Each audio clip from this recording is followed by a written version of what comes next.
I always think about when the iPad first rolled out and people would show their apps on it. And everyone was like, oh my God, your app's amazing. And really, actually, they weren't amazed by the app. It was just the iPad, like the full color, beautiful screen and interface. And um, so it's the same thing with AI, where there's some pieces that you're like, is what you built amazing? Or is it actually the underlying tech? And it's just, to your point, it's just a wrapper that is what's amazing.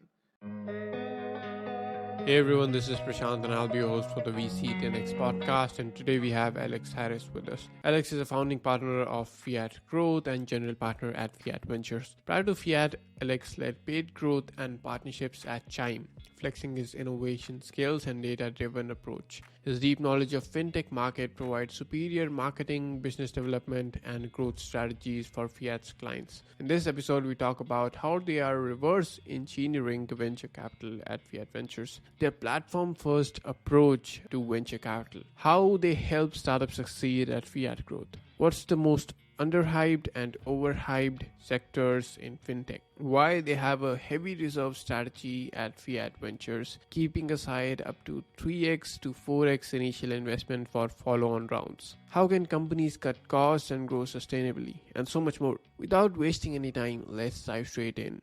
Hey Alex, so good to have you on the VC 10X podcast. How are you doing? Hey, good. Thanks for having me. Glad to be here. How are you? Yeah, I'm doing awesome as well.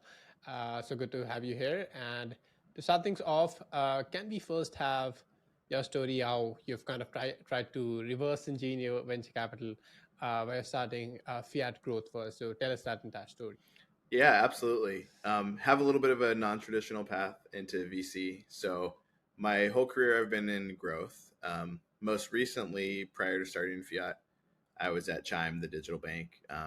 Joined just after Series A to lead paid growth, and ended up leading partnerships as well until we were closing our D round. So was there during some pivotal years, met a lot of great companies that were up and coming. And I found myself in my partnerships role trying to be a good partner, advise. And what I realized I was doing was advising. I was talking to people, being like, oh, hey, let me make that intro for you. You should try this. And then I thought to myself, basically, the space is really emerging. What if I made this a thing and just started advising full time? Quickly got busy, brought in my good friend Drew Glover as my co-founder. We've known each other for 20 years, met at Berkeley, and quickly realized, hey, we can keep building this out. There's a demand for this need to help companies grow. So over the last 5 years, we've built this great track record of basically being hands-on, executing, not just strategy, but executing, continuously iterating and helping these companies grow. We've built out full stack growth services, which we can get into.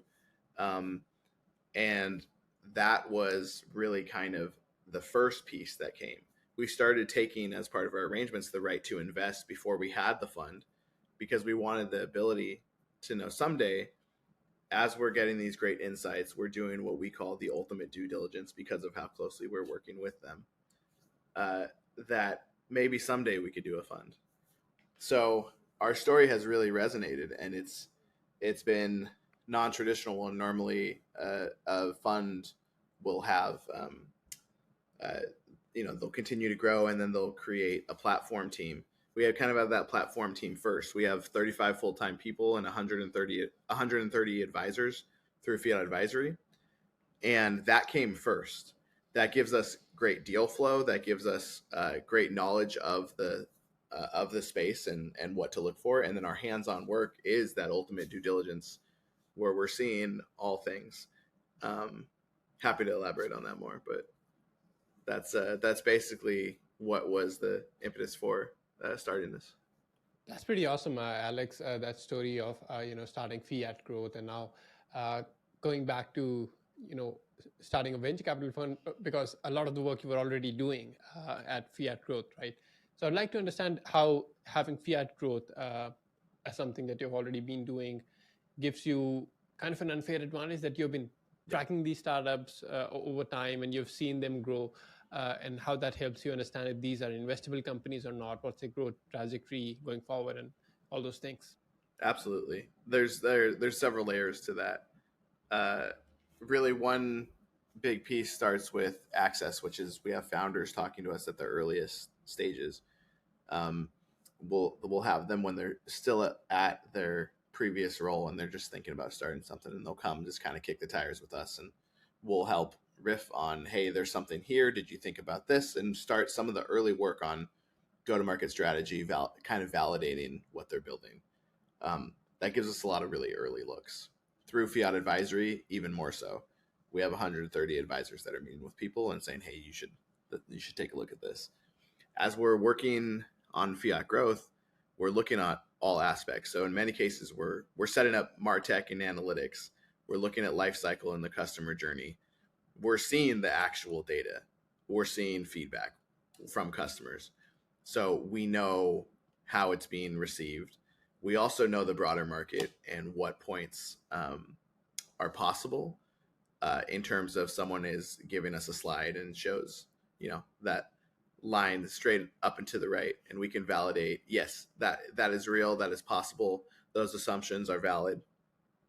We also, in working with the team, get to see, quite frankly, you hear people say the number one thing is team. We get to hear about and see firsthand co-founders and how they're interacting, and more importantly too, how the team that's actually building product, in many cases, how they feel, what their pain points are, what their relationship is with the founder, how bought in are they to the vision. Typically as a VC, you're not meeting most of the team. You'll meet founders and senior people. Getting to work with everyone really gives you that perspective into, yes, this is truly something special. Additionally, if there's something we have question on,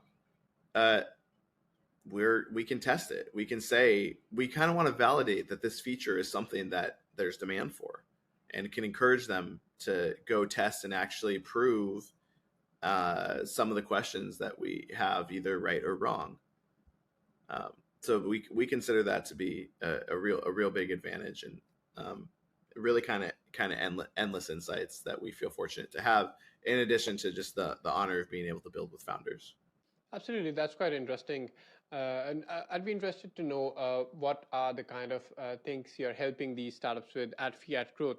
That's something that you've been doing all this while. So, what are Yeah, the kind of things that you're doing there and helping them grow over time and achieve their growth targets? definitely. So there's a lot. So I'm going to try to keep it concise. Um, Essentially, all things growth. But what that means is everything from that MarTech and analytics. So we're basically having the proper framework to evaluate success and tests. We have life cycle, and so we're looking at that customer journey. That includes referral, retention, other pieces like that. We have creative in house. Our creative director has been with me for 14 years. He did all my creative at Chime. He's absolutely incredible. Our whole creative team is incredible. So full creative services, all things paid marketing. So that is both digital and offline. We'll do, even TV, out of home, a number, direct mail in some cases, especially for prop tech. Then we have a go to market function. We have a revenue operations and sales function, and then an affiliate partnership team and a strategic partnership team. Beyond that, we give just general advice, strategy, investment strategy, talking through what's the narrative here, what do we need to show. And today, that is pretty representative of our full suite. I think there's a few other things we'll expand into over time, but that's pretty comprehensive for what the market has been telling us they need. Absolutely, that's a pretty thorough system that you built there. And what kind of startups are you working with there? Are these like super early stage startups just starting out, figuring out how they go to market and stuff, or is it somewhat later stage? Yeah, the answer is all the above on the growth side. We will work with founders when they're literally just I don't have a name for the company, nothing's been filed. They're just thinking about, hey, this is the space I want to play in. So in the very earliest stages, we've certainly done that before. We've done that in the very early stages of many companies that we've gone on to fund and have gone on to be quite successful. We're also taking, Series A, Series B, Series C companies who are trying to grow. They're hitting a plateau. They're having some kind of issue. They're wanting to try something. We're a pretty capital efficient way to try a new growth channel instead of having to hire someone, invest in that, pay their overhead, and then it doesn't work, and then you're forced to either find another role for them or lay them off, unfortunately. And so we're basically a capital efficient way to say, cool, I want to test a referral program, I want to test affiliate partnerships, things like that. So it ranges, and we say our sweet spot is on the growth side is probably seed to Series B. We have plenty on either side of, some on the pre-seed, and we also have public companies that we work with and later stage companies as well. That's pretty awesome. And now with the Fiat Ventures, is that kind of a similar thesis that you're also following there, open to all stages, or is it more early stage focused? And would also like to understand how the relationship with Fiat Growth ties in. Other companies that you're investing in get free services through Fiat Growth, or how does that work? Yeah, great questions. So first off, Fiat Ventures is focused a little earlier. We're focused on pre-seed and seed, and we will do some Series A, especially as a follow-on. So that is right now our core focus. We overlap quite a bit with Fiat Growth in terms of what we're interest alignment. We have Fiat Growth and Fiat Advisory in many cases as a kind of a feeder system. We make sure that people know on the Fiat Growth side, work with us because we're the best at what we do, not because you expect a check. And we make that very clear. I'll give you some numbers to give you some context for that. We've worked with about 150 companies to date on the Fiat Growth side.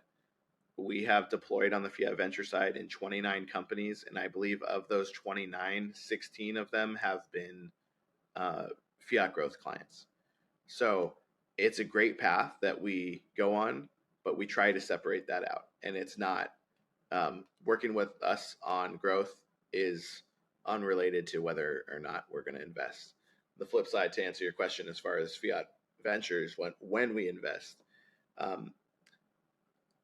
typically the platform team is not led by a GP in ventures. We think that is not the right way to do it. That platform is so important because you're not just picking winners, you're building winners, especially for us with our capabilities.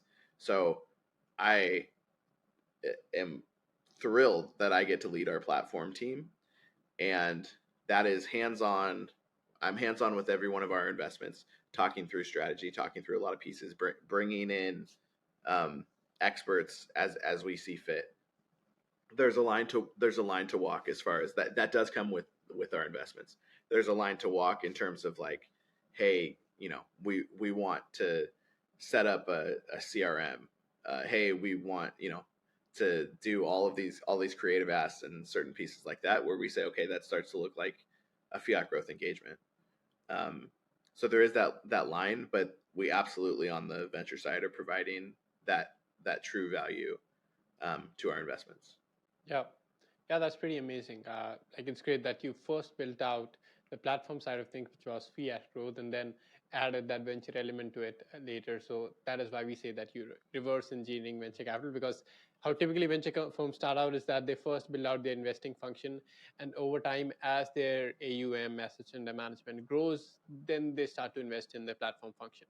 So this is a great thing that's happening for you, and that's awesome. And another aspect that you mentioned is about growing the cherry and not picking cherry picking, right? There was an investor on our podcast who said this line that, okay, we are not picking the cherries here, we are growing the cherries, right? So yeah, I like that a lot. Yeah. So so you're kind of doing that there with a strong platform team there. Awesome. So what I've learned is that Fiat Ventures is a lot focused on fintech. So, and there's one quote that goes quote, all roads in fintech lead to lending, unquote. So can you throw more light on that statement? Definitely. Yeah. So I'll tell you that. So we focus on fintech plus is what we call it. So it's fintech and fintech adjacent. We think that in many ways every company is a fintech or is going to become a fintech. Or so that is a focus of ours. Happy to get into the details more about what that means. As far as the all roads lead to lending, Sure. what we're seeing is basically how can I acquire customers, users, members at an efficient acquisition cost, and acquiring them at that efficient acquisition cost, what can I offer them in order to get them in the door? And in many cases, and including just wearing my Chime hat, that was free banking, fee free banking, um, savings programs, and a few of these services. So Chime monetizes largely through interchange. They have expanded that a lot over time, and a lot of these neobanks and other businesses have interchange as a big uh, revenue stream. If you look at lending in terms of LTV and the revenue it drives, it is massive, and it's something that is for many businesses is the holy grail where they're trying to get you in the door with one product, and so you ultimately can lend. There's other high LTV products, including actually life insurance and many other products within the fintech realm. But lending is time and time again that wedge that can really unlock massive revenue growth for you. So when you have brands who are out here and saying, how do we increase our revenue? We're looking at cross sell. We're looking at adding extra products, including lending. Um, uh, and we're looking at, in some cases, adding a subscription fee. But lending, when possible, is something that a lot of brands really seek out. Absolutely. And you just said something interesting, which is all startups are going to be fintechs in some way or the other. So would love to get more perspective into that. Yeah, yeah. You have brands that are focused on some aspect of the customer, member, user life life cycle, their financial life, their well being, and you realize you can offer them. You're seeing a big one is employers, gig employers, trying to say, okay, hey, maybe we can offer you payment cards. Um, Trying to have, hey, we're a tool that offers something for SMBs. Maybe we should be, um, maybe we should be offering, taking that relationship, that trust that we've built, and offering some kind of financial services. Um, Whether it's actual banking, whether it's investing, whether it's helping something in the payment rails that they're already using today. Uh, Basically, you know, the value is where dollars are being exchanged, and brands are taking a look at themselves and saying, okay, where can I add that? How can I incorporate these financial services? At a very high level, you have everything. For the most part, unless some product is completely free, uh, there is some kind of payment component. And it's a matter of, can I provide some core value to these members that I've built a relationship with? Um, and that generates revenue. And financial services and financial products is really one of the biggest ways to do that. Got it. Got it. And another thing that you've believed is insurtech as being a fundamental building block of the financial ecosystem, Yeah, and how it's now ripe for disruption. So, would love more perspective into that. it definitely is. Disruption generally comes from taking old traditional broken industries and taking the pain points that either the companies themselves or their users, their customers are facing, and improving them using technology. That's just the tried and true, you know, uh, method of disruption. Insurers are some of the oldest businesses that there are. It is shocking to see a lot of the ways things are still done. the inefficiencies, the cost that is added, which then gets passed through to the customer, the experience, all these things that really are ripe for disruption that insurance has started to insurtechs have started to disrupt. We're at an interesting point where valuations on insurtechs have dropped. Some of that is in response to the grow at all cost, where you had people who would acquire at basically unsustainable numbers. They wanted to grow so they could raise that next round, so they would pay and market and basically not have sustainable numbers, sustainable unit economics. We say that we're not momentum investors, we're fundamental investors, and that comes from looking at a business and their economics and what they can do.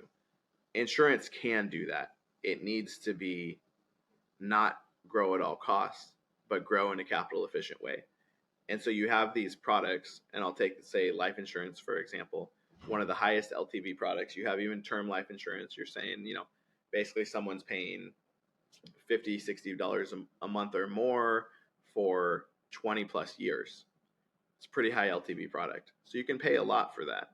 But you need to not only grow and acquire those policyholders at an effective acquisition cost, you also need to monitor for retention, quality, policy size, all of these things, not just what looks good on a deck for investors, but what will ultimately generate the most revenue.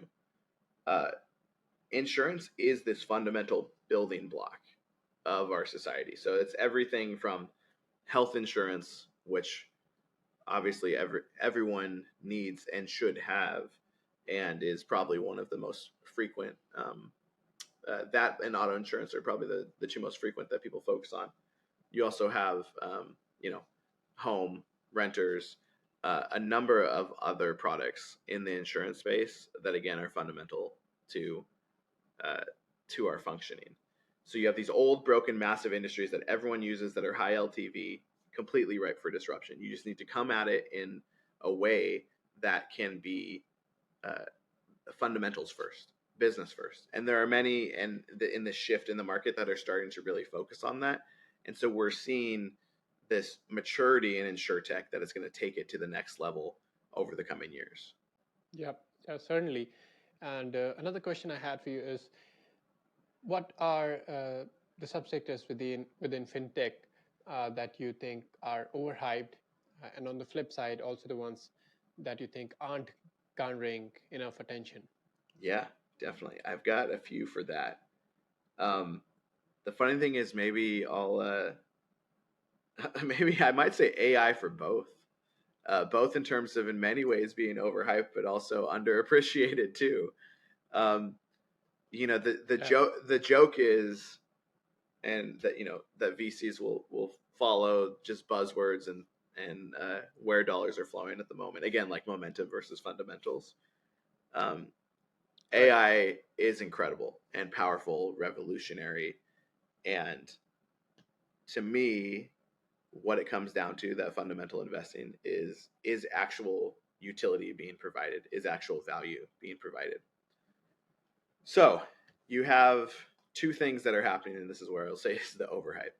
Some of it is a little too gimmicky and not actually providing value. There are some real world, especially talk about insurtech that we were just talking about, real world problems that are pretty basic in terms of AI, that AI can have a massive impact on in terms of especially bottom line for businesses. You need to kind of take a look and say, is it providing actual utility here? Is this gimmicky? Is this a chat bot where you can ask some questions and I'm going to play with it for a few hours at most? And or is this something that's really improving my unit economics as a business, improving the customer experience for users? So that's something that is overhyped. The other thing I'll point out too is AI without growth. You have, this has happened several times. Remember when the joke was there are more 3D printers. What was the there are more 3D printer companies than people who have purchased a 3D printer or something like that, right? Like there's these trends Yeah. and so we get this kind of oversaturation. So there's a lot of people who are looking at the same pain points and saying, how do we solve that? And success is not in the idea. Success is in the execution. So it's the execution of the product, and it's also the execution of going to market and truly growing the product in the right way. So you need to have a competitive moat. You need to have a great, unique, powerful growth plan, team, and a believable story that you are going to be the one who's not only going to execute and deliver on the product, but that will bring it to market, that will create that and capture that market share that will make you long lasting. So again, the trend of like there's all these companies coming into the same spaces. You could say that oversaturation, overhype. So it's the balance of finding utility and being the unique one to execute and win in that space and capture market share. Beyond that, I think based on our InsurTech conversation, you probably um, can guess that I feel this way. InsurTech at the moment is definitely underhyped. Not enough people are paying attention to it.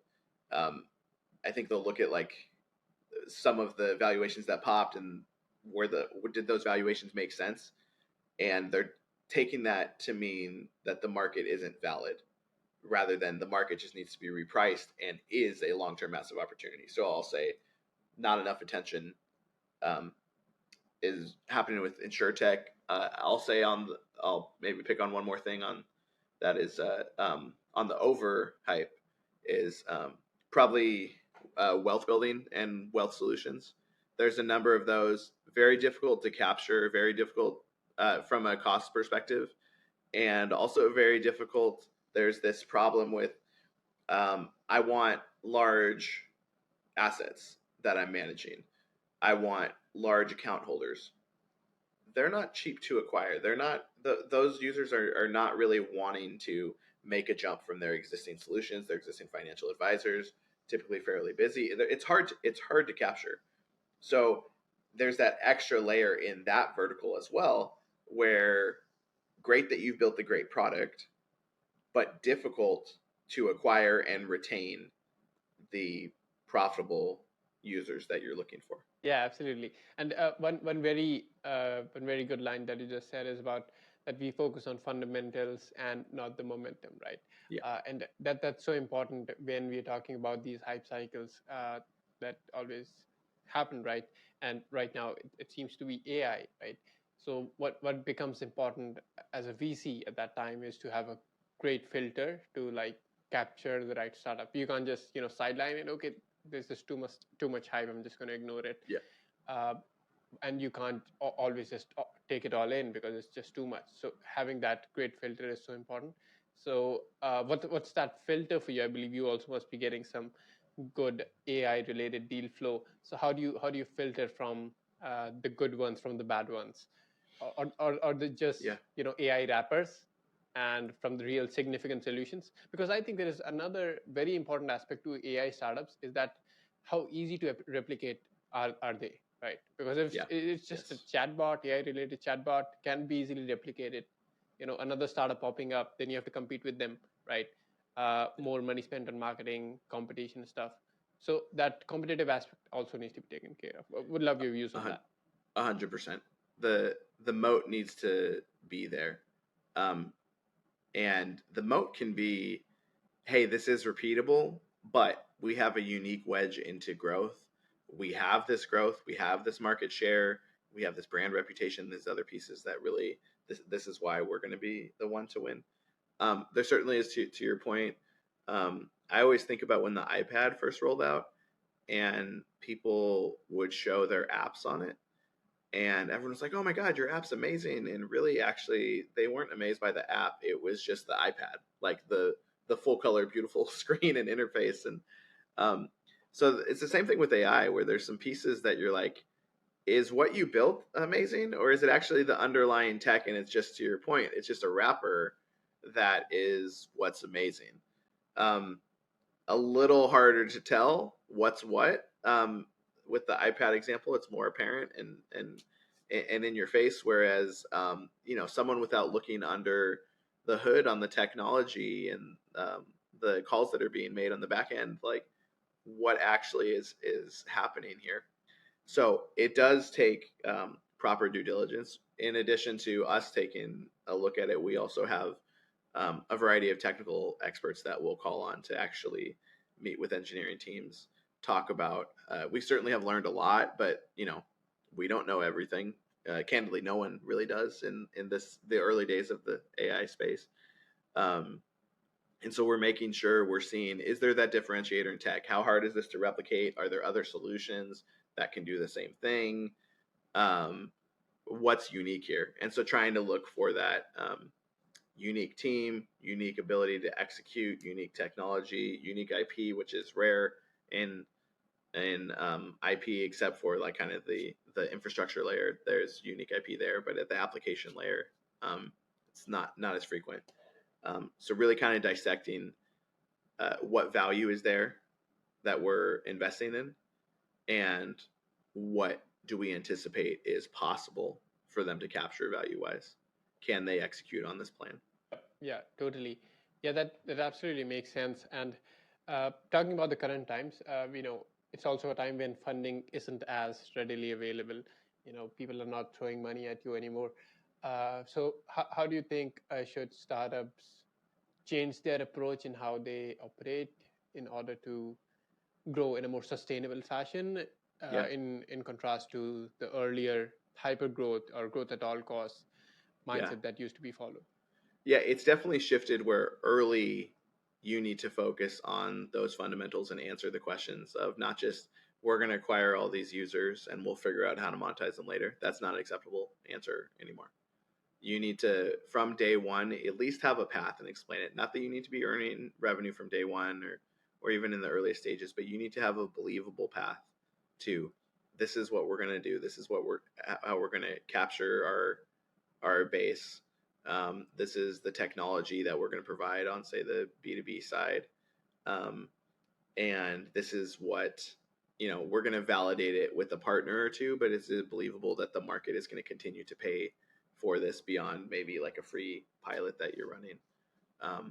Really kind of proving and providing that validation that what you're building is in demand by the end user, whether it's B2B, B2C, B2B2C. And show that path and show that believable story at the early stages, and that's really shifted. I'd say the other piece is build efficiently. It's really difficult to raise right now. Generally, it's hard to raise when you don't have much runway left, when you're burning too much cash. So be conservative with your cash. It's don't take it for granted. Think about how you can grow in a capital efficient way.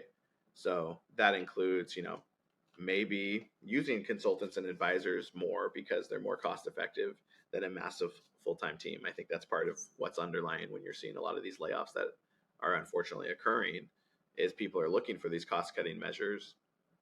I'd say invest also in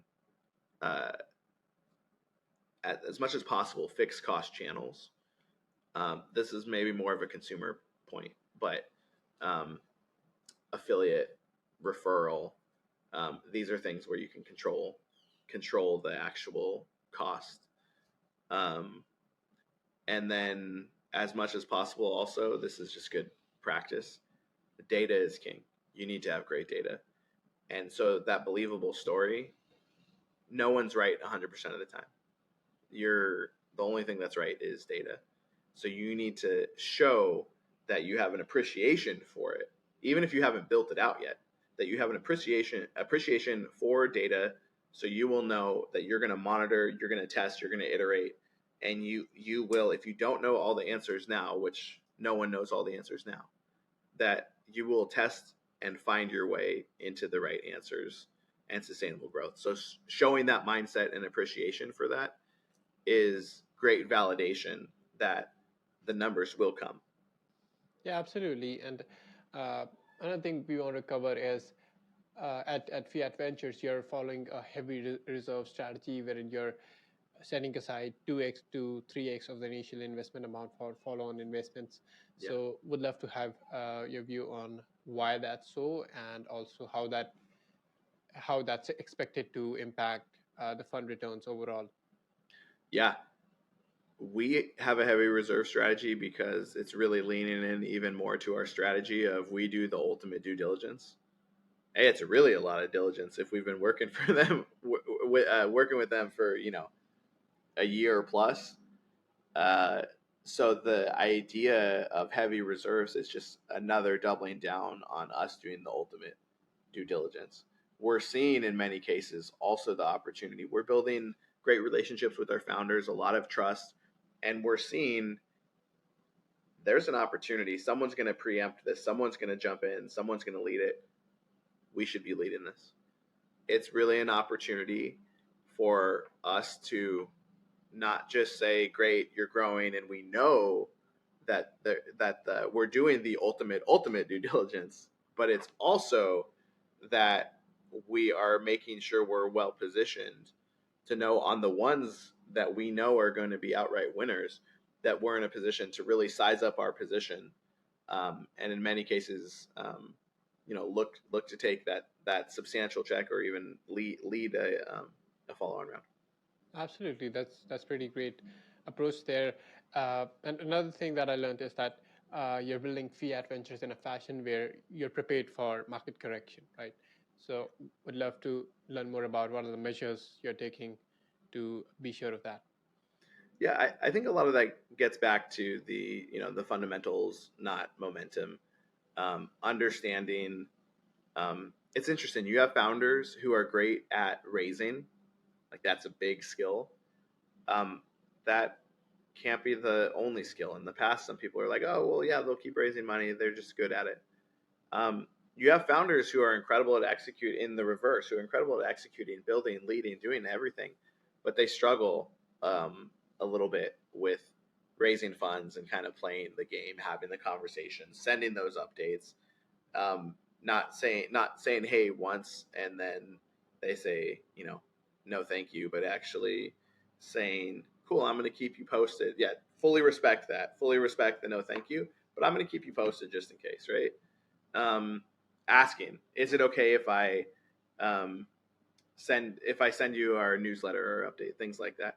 So it's a combination of looking for things that are going to build a successful business in this market as well. So it's not just it's fundamentals instead of momentum investing, but it's also, are you going to have enough runway to show the traction that you need to raise this next round? There's a lot of people that are looking where it's like, well, yeah, you have 18 months of runway. I think you'll be able to get a little bit of traction in the next 12 months, but you're not going to be able to get anything that's going to give you a bump up in your valuation that is basically worth entering now instead of waiting for it. So I think there's a matter of looking at the believability of it all. When should I invest? Taking a look at the risk that you're taking and the gain of investing early when there are these things to still be proven. So these are all, a number of measures that we're validating that this is the right team to execute. The business fundamentals are there, and the market will receive this well. The founder can raise, or the founder is willing to learn how to raise and do the right things. They will be able. There's a believable path to showing the traction that they need to have the right progression in their next raise, and now is the time to invest. That's kind of the mindset that we look at. Yeah, that's pretty awesome.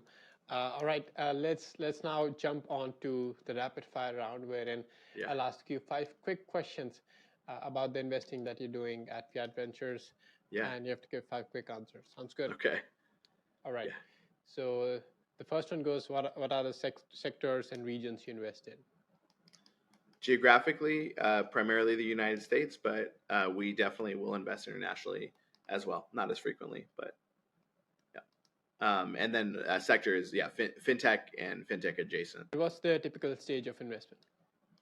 Pre-seed and seed is typical. And what's the typical check size you put in? Check size will range from 250K to a little over $1 million. Awesome. And where can founders apply for funding in case there is a direct way? Yeah, absolutely. I'd say visit us at fiat.vc. Feel free to reach out to us as well on via email, on LinkedIn. Our team takes a look at what comes our way, and we also try to do our best in conversations to leave everyone better than we found them, at least giving them the best advice that we can and transparent feedback on, hey, here's how you should be approaching this. That's awesome. And last one, where can our listeners follow you? Yeah, I prefer LinkedIn of all the platforms, I would say.